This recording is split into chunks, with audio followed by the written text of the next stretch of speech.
Bleh. What You Wish For.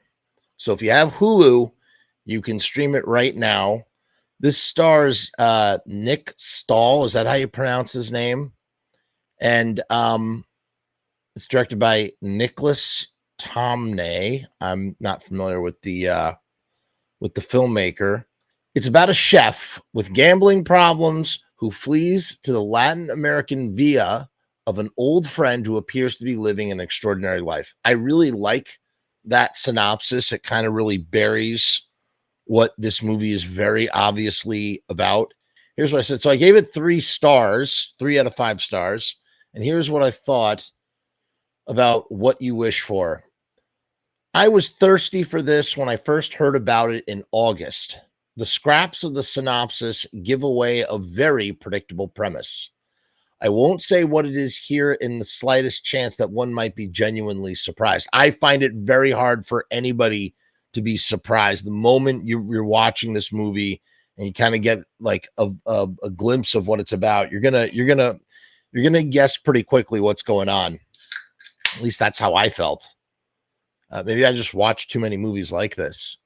One thing is for certain, there are just about enough of these kind of films for them to have their own subgenre. I'm just going to tell you what it is. Spoilers. It's a cannibal movie, but cannibals, What You Wish For. His buddy is basically a cannibal chef. He has to source, he sources locals and he cooks. It's $1.5 million per plate, although the budget of this movie would have you thinking otherwise. You think that maybe they would have added to the production budget for that reason, or the production budget would have reflected that. In any case, it's $1.5 million a plate, and he has to source and slaughter what they refer to as the meat. Anytime you dehumanize someone referring to them as meat, it is utterly terrifying. And there's a couple movies. There's Cannibal Club. There's Fresh that came out on Hulu. That was actually Fresh was probably the best one of these in recent memory. But yeah, there's enough out there you could really devote a subgenre to it. And basically this guy who's also a chef, played by Nick, he basically ends up falling into the job and takes over for his friend and becomes a cannibal chef who jet sets around the world getting paid vast sums of money to cook human beings. I love Nick Stahl as an actor, and one of 2 things happened here in this film, I think. He was either miscast or misdirected, because there was so much more to be done with this role, and it feels like it's just going through the motions. He doesn't even feel... He feels so checked out half the time, I'm sorry to say. And I feel like whoever is playing the main character that Nick is playing, like, this is a high energy slapstick role, or it is more like maybe Sean Penn in U-Turn kind of role, like something like that. Remember U-Turn from 1997, directed by Oliver Stone? Magnificent film. Something along those lines. And here he is such a bland, vanilla, passive person who's doing such horrible things. You kind of go like, wait, what? Like, why aren't you? You should be freaking out, dude. Like, why are you not freaking out right now? And he's not. He just doesn't, And the thing is, that doesn't really account for the rest of the performances. The idea of like miscast or misdirected. Which brings me back to the misdirection. In the misdirection, so too did the tone not reflect the story or its subject matter in a suitable way. So, and I said, this is said as an audience member trying to stay engaged in the credibility that the story was trying to serve me, quote unquote. It was marketed as a thriller, which is also a bit of a head scratcher. It doesn't really have... I don't know. I guess maybe it sort of has a little bit of a thriller tone, but it definitely it pushes into horror, and it doesn't really... I don't know. The tone doesn't really reflect that in the way that maybe it should. As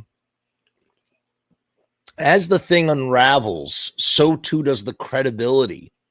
but the story bones, like the plotting of the story, is solid enough to keep me on the string, as I am genuinely unsure as to how this is going to play out. And I really wasn't sure, as it was very predictable going in, but I wasn't sure how it was going to play out. The film earns most of its goodwill in the shift from the first to the second act with a situation that I did not see coming, and that left me intrigued. So even though I was like, oh, I know what's going on here, which I did, I knew what was going on. We then shift. There's a shift. Spoilers. The chef friend that Nick's character is visiting, he ends himself. And when he ends himself, I just was not expecting that. I just was not expecting that to happen. I thought that this guy Nick would fall into it in some other way, and he doesn't. He doesn't. His friend offs himself. He needs money. We find, the gambling motivation it's not a bad one, but it kind of, like, I don't know, it's a little patchy in this movie. By the end, we are left with the tone shifting from thriller to missed opportunity after missed opportunity of horror, and then it dovetails into an almost bumbling situational comedy. By the end, you feel like you're watching something that would be on TGIF. And it's just like everything that the characters do is just so unbelievable, especially Nick. And, it just left me, it left me shaking my head a little bit. Again, I'm glad to have seen it. I enjoyed the journey to that ending, even though I found it utterly unsatisfying. But ultimately it doesn't really add up to very much. And he finds himself now, permanently locked in his friend's job forever, getting paid vast sums of money. The gambling subplot goes away because he pays off the debt. I don't know. Just all the characters, they everything they do just seems unbelievable in considering the situation. I just felt like a guy who falls into a cannibal club would be so much more horrified at the things that he's doing than he was. He just sort of goes through the motions as if he's done things like this before. And I don't know. I don't think that's what the director or the writer intended, for you to think that maybe he had done those things before.